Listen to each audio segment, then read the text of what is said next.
قلعة ميديا قلعة ميديا قلعة ميديا قلعة ميديا kusoo dhawaada daawadayaal warka Galcad Media qodobada ku daawan doontaan waxa ugu dooron hay'adda nabad sugidda Soomaaliya oo shaqaalihii ugu horreeyay gobolka Banaadir marisay baarista hubinta shaqaalaha inay ka madax bannaayeen al-shabaab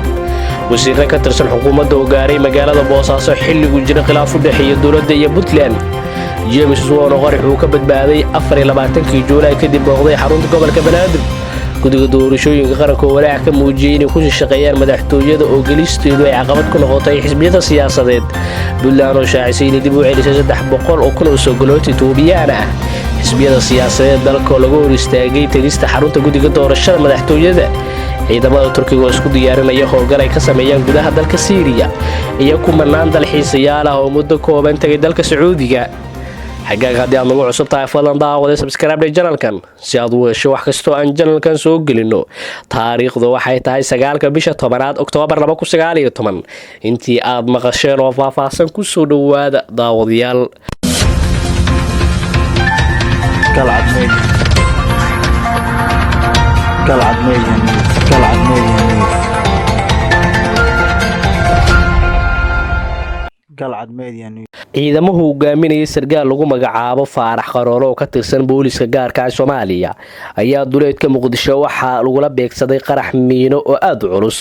wararka laga helayo duleedka Muqdisho gaar ahaan deegaanka Ceelasha Biyaha ayaa sheegay in qarax la beegsaday ciidamada ka tirsan booliska sida gaarka ah u tababaran ee loo yaqaan Haramcad ciidamadan waxaan hogaaminaya sargaal lagu magacaabo Faarax Qaroolo oo ka tirsan saraakiisha booliska ciidamadan ayaa laga sheegay in lagu qarxiyay duleedka Sinka Dheer gaar ahaan deegaanka Ceelasha xilli ay howlgal ku sii jeedeen waxaana gaari ay la socdeen ku qaraxday miino xoog leh taasoo dhalisay khasaare dhimasho iyo dhaawac leh iyadoo wararkii ugu horreeyay sheegayaan in qaraxa ay ku dhinteen dhowr askari oo ka tirsan ciidanka booliska gaar ahaan kuwa sida gaarka ah u tababaran ee loo yaqaan Haramcad dawladda Turkigana ay tababartay xogo kale oo aan helin ayaa sheegay in dhimashada askarta ay gaaraysa 6 askari dhaawacana uu inta ka badan yahay inkastoo aysan warka xaqiijin saraakiisha ciidanka booliska wasiirka ka tirsan xukuumadda Soomaaliya oo ka soo jeeda Puntland ayaa gaaray magaalada Boosaaso ee xarunta gobolka Bari waxaana wafdiga wasiirada kamid ahaa wasiirka arrimaha dibadda Axmed Ciise Cawd wasiirka qorsheynta Jamaal Xasan Maxamed iyo wasiirka kulumeysiga Cabdullaahi Bidhaan Warsame wafdigan ayaa ah ergo dawladda federaalka ka wakiil ah oo u socda xalinta arrimaha khilaafaadka dawladda dhexe iyo maamulka Puntland waxaana ay kulamo la yeelan doonaan madaxweynaha Puntland Siciid Dani iyo xubno ka tirsan maamulkiisa wafdigan waxaa Boosaaso ku soo dhaweeyay mas'uuliyiin ka tirsan maamulka Puntland iyo gudoomiyaha gobolka Bari ee maamulka Puntland wafdigan ayaa socdaalka Boosaaso ay ku gaareen waxa uu imaanaya iyadoo maalmihii u dambeeyay khilaaf adag u dhaxeeya dawladda dhexe iyo maamulkaasi guddiga doorashada qaranka ayaa cabasho ka muujiyay cadaadis ay kala kulmeen madaxda madaxtooyada qaranka gudoomiyaha guddiga madaxa bannaan ee doorashooyinka qaranka Xaliima Ismaaciil Ibraahim Xaliima Yari oo shirjiraad ku qabatay Muqdisho ayaa waxay ugu horreyn walaac xoogan ka muujisay ku shaqeynta guddiga ee gudaha madaxtooyada Soomaaliya gudoomiyaha Xaliima ayaa sababta aysan ugu shaqeyn karin guddiga madaxtooyada ku sheegtay in ay ku yartahay maqaam ahaan xafiisyada ay ku shaqeeyaan iyo sidoo kale midda ugu adag oo ah inaysan guddigu la kulmi karin oo ay gelista madaxtooyada ku adag tahay xisbiyada siyaasadeed oo wada shaqeyn weyn la leh guddiga madaxa bannaan ee doorashooyinka qaranka gudoomiyaha guddiga doorashooyinka qaranka Xaliima Ismaaciil ayaa sheegtay in dawladda dhexe ee Soomaaliya ay ugu baaqayaan inay si degdeg ah wax uga qabato dhibaatooyinka haysta guddiga guddiga ilaa maalintii la aasaasay ilaa hadda wuxuu ku daba joogo uu raadinayo inuu helo xarun guddigu uu ku shaqeeyo oo si isku mid ah oo isu miisaaman oo ugu wada shaqeeyo xisbiyada oo dhan waxaan aad ugu mahadcelinaynaa dawladdii hore iyo dawladdanba ogolaashaha runtii ay noo ogolaadeen inaan ku shaqeyno xafiisyada madaxtooyada ku dhex yaala laakiin hadda waxaan soo gaarnay heer ah inuu shaqaalihiina aad u batay baaxadiisa xafiisyada aan ku shaqeynayna ay aad noogu yar yihiin xiriirka aan dadka aan u shaqaynayna aan la leenahay oo ummadda Soomaaliyeed oo xisbiyada u badan iyo bulshada inteeda kalena ay aad u adkaatay isu imaashahayna iyo sahlanaanta ishelideena ee aad u dhib badnaatay marka waxaan mar kale ku celinaynaa oo mar kale aan ku celinaynaa guddigu dhul weyn uu leeyahay cid kasta oo Soomaaliya oo doorasho dan kale horta inay nagu taageerto sidaan meeshaas u degi lahayn oo xafiisyo aan uga heli lahayn waxaan kaloo aad u weydiisanaynaa dawladda Soomaaliyeed in ay ayadana nagu taageerto sidaan xafiisyadaas u heli lahayn ee xoog u saarto sidoo kale dhinaca kale waxa ay ka warbixisay ballaarinta shaqadooda guddiga ee deegaanada maamul goboleedyada iyadoo ka mahad celisay dhulal ay siiyeen qaar ka mid ah maamul goboleedyada dalka ka jira dawlad goboleedyada ay ugu horeyso dawladda Koonfur Galbeed Hirshabeelle Jubbaland iyo Galmudug oo runtii nagu caawinayna siiyay space aan wax ka dhisano Puntland oo codsiga noo jiro aan asna sugayna dhawaan inaan helno aan kaloo aad u codsanaynaa in aan dhismo u helno goobahaas nala siiyay ilaa iyo hadda midka ugu horeeyay oo aan helnay waxa way xafiiska Hirshabeelle oo UN-ka qolada aan la shaqeyn ee noogu deeqeen muxuu ahaa prefab xafiisyo ah in la sameeyo oo asaga dhawaan bilaabanaya baydhabo dhul fiican oo nalaga siiyo oo ku mahad celinayno dhawaan ayeed markii qaar ka mid ah xisbiyada dalka ay horay walaac uga muujiyeen shaqada guddiga doorashooyinka qaranka oo ay sheegeen inuu yahay mid madaxtooyada Soomaaliya hoostaga maadaama xisbiyada qaar loo diiday gelista gudaha madaxtooyada shaqaalihii ugu horeeyay gobolka Banaadir oo maray baarista hubinta shaqaalaha toobaneeye ka mid ah shaqaalaha dawladda hoose ee gobolka Banaadir ayaa markii ugu horeysay maray nidaamka hubinta shaqaalaha dawladda ee ka badqabka al-shabaab iyo urur-diimeedyada kale ee dalka ka jira qaybta amniga iyo siyaasadda maamulka gobolka Banaadir ayaa lagu bilaabay hubinta waxaana shaqadaas qabanayay hay'adaha ammaanka ee gobolka Banaadir iyadoo wareysiyada ay qaadaan isla maalintaas u gudbinayay hay'adda NISA oo hubin kale ku marsiinaysa godka jilcow